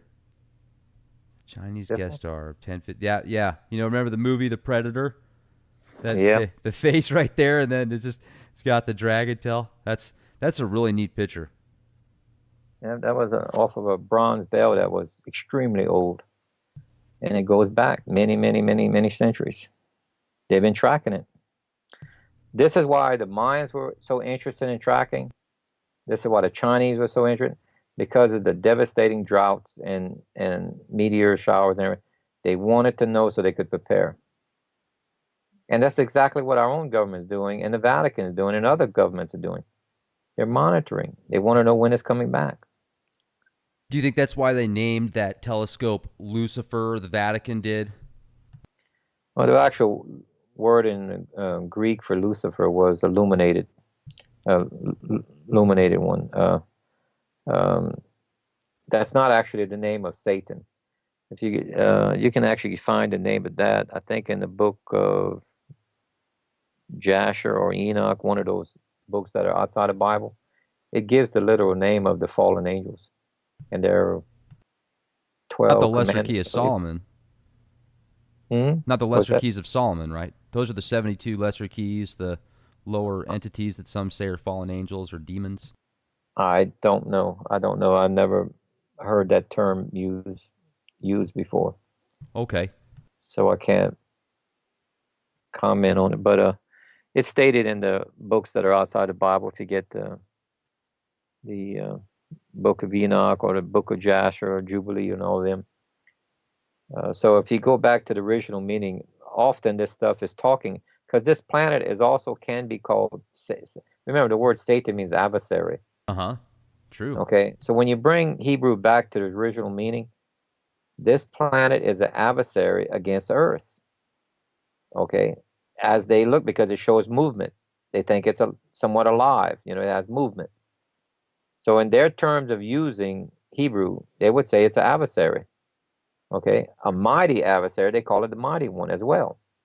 That's why so many cultures put it in a high position as a god of some form. But not to be mixed up with the creator now.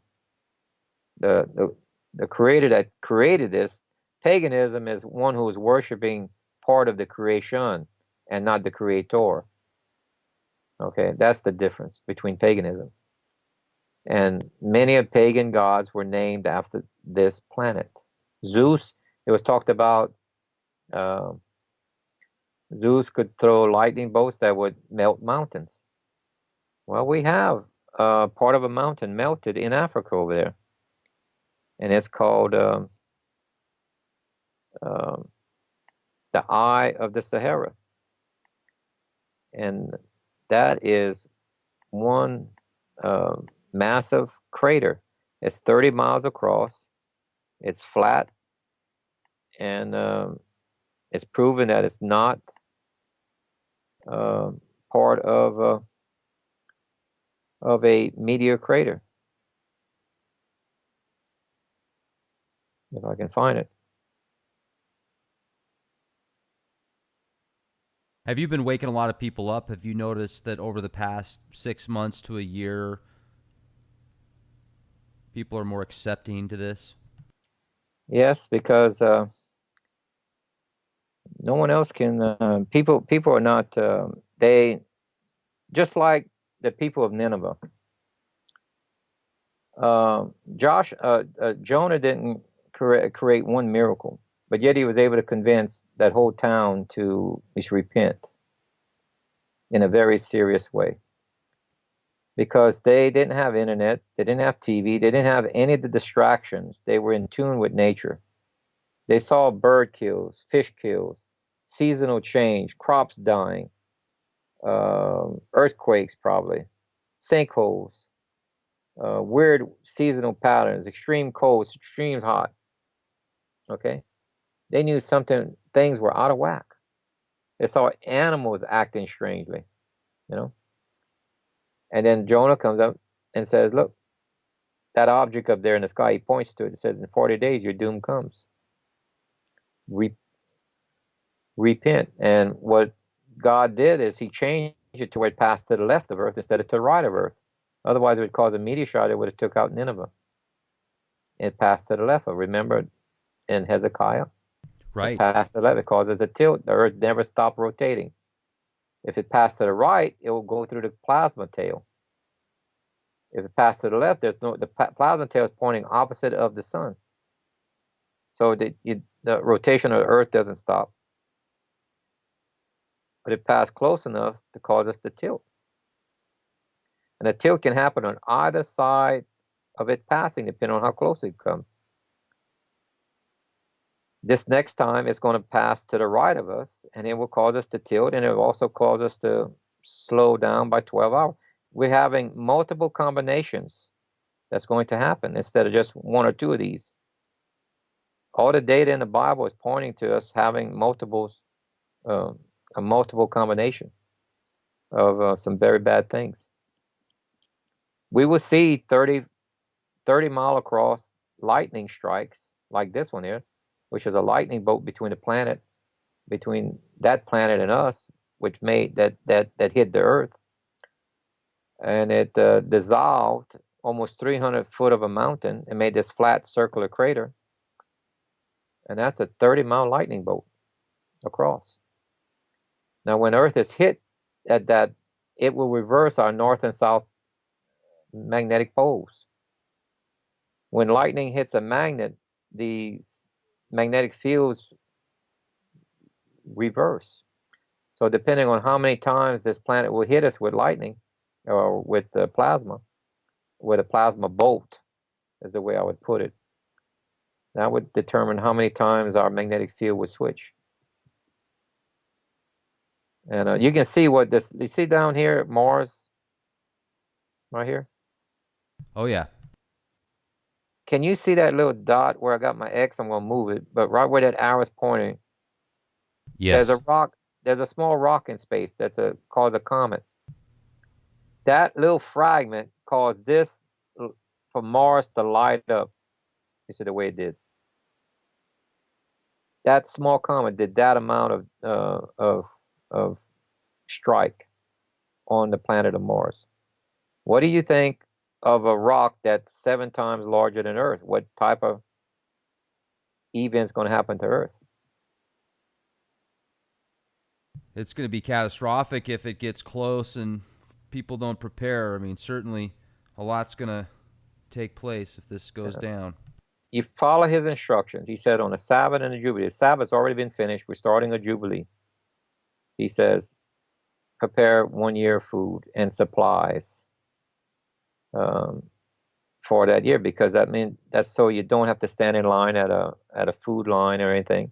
And when it comes time, you see a peace agreement signed. Terrorism is going to stop, and they're going to force Israel to give up the West Bank. Well, they'll have 40 days to clear off 450,000 Jews off the West Bank. You make your way to Jerusalem at that time. There'll be 2 prophets that show up on the Feast of Passover. 3.5 days later is when Yeshua is going to show up. That will be exactly the time when this planet is crossing Earth's path. When the other side of Earth is getting hit by meteor showers, and the side that he's on, which is the nighttime side, they were told by astronomers they were going to be hit. So the majority of the people are underground. Only his people are above ground. And he brings them to a place of safety in the wilderness. Wilderness has never been referred to heaven, or vice versa. He's clearly saying, I will put you in a place of safety. And the reason why is because you're going to be on earth. You're going to realize how powerful God is, because he's going to shake the ground under you like you've never seen it before. You'll see lightning strikes. You'll see the aurora borealis come all the way to the equator from both poles. It'll howl like a trumpet. It may even be deafening almost on how loud it might be. You'll hear the ground mold, the earth moaning as the continents are shifting. You feel earth tilt. You hear about the waves and the high winds. You hear about it, but you won't be as affected. You have mild winds.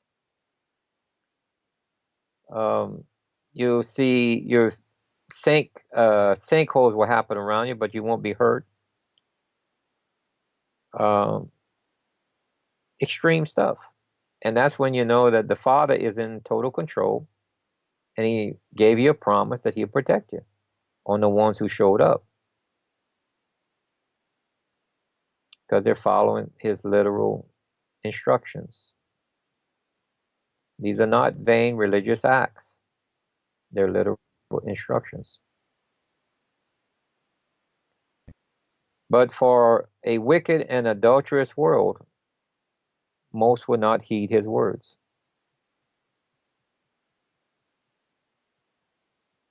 That's incredible, the connections that you've put together, Gill. I certainly appreciate you coming on the show here with us at the Leak Project.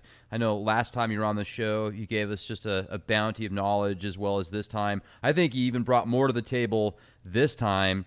And, man, this has just been incredible. So, folks, I'd like to recommend you check out Gill's work at planet7x.net. Also, pick up the movie Planet 7X and his YouTube channel, Planet 7X.